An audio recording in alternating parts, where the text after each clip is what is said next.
Esther 9. Now in the 12th month, that is the month Adar, on the 13th day of the same, when the king's commandment and his decree drew near to be put in execution, in the day that the enemies of the Jews hoped to have power over them, though it was turned to the contrary, that the Jews had rule over them that hated them.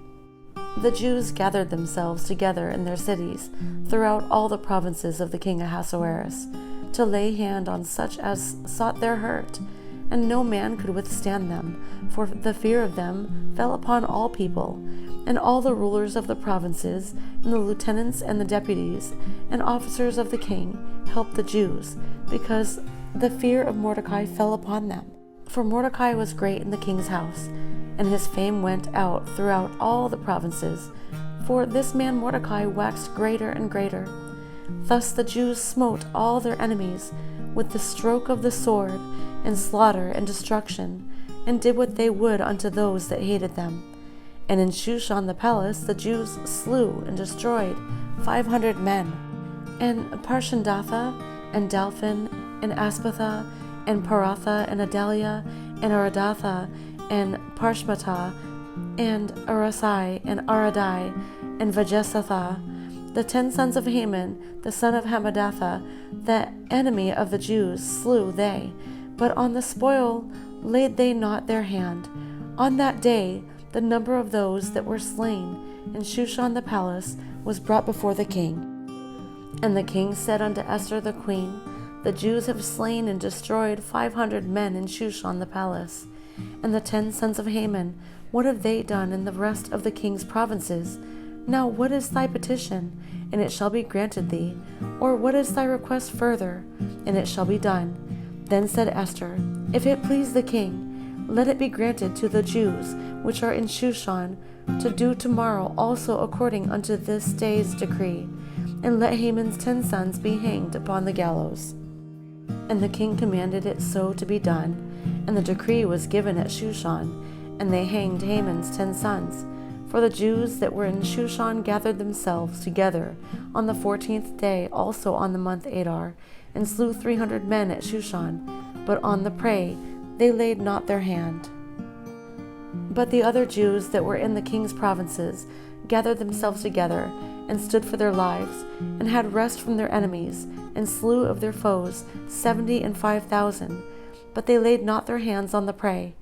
On the 13th day of the month Adar, and on the 14th day of the same rested they, and made it a day of feasting and gladness. But the Jews that were at Shushan assembled together on the 13th day thereof, and on the 14th thereof, and on the 15th day of the same they rested, and made it a day of feasting and gladness. Therefore the Jews of the villages that dwelt in the unwalled towns made the 14th day of the month Adar a day of gladness and feasting, and a good day, and of sending portions one to another. And Mordecai wrote these things, and sent letters unto all the Jews that were in all the provinces of the king Ahasuerus, both nigh and far, to establish this among them, that they should keep the 14th day of the month Adar, and the 15th day of the same yearly, as the days wherein the Jews rested from their enemies, and the month which was turned unto them from sorrow to joy, and from mourning into a good day, that they should make them days of feasting and joy, and of sending portions one to another, and gifts to the poor. And the Jews undertook to do as they had begun, and as Mordecai had written unto them.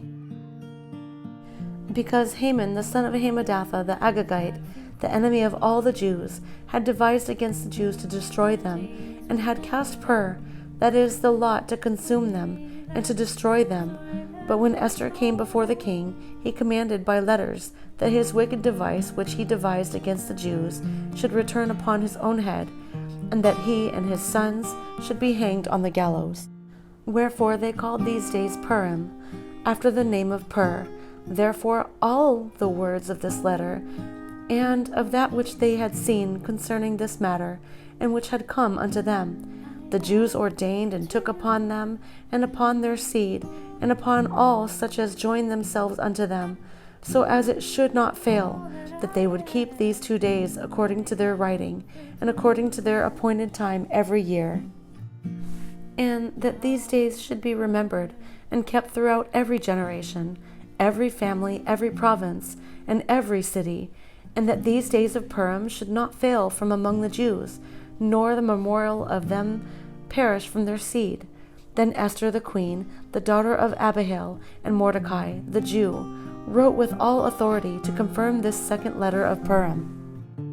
And he sent the letters unto all the Jews, to the 127 provinces of the kingdom of Ahasuerus, with words of peace and truth, to confirm these days of Purim in their times appointed, according as Mordecai the Jew and Esther the queen had enjoined them, and as they had decreed for themselves and for their seed the matters of the fastings and their cry.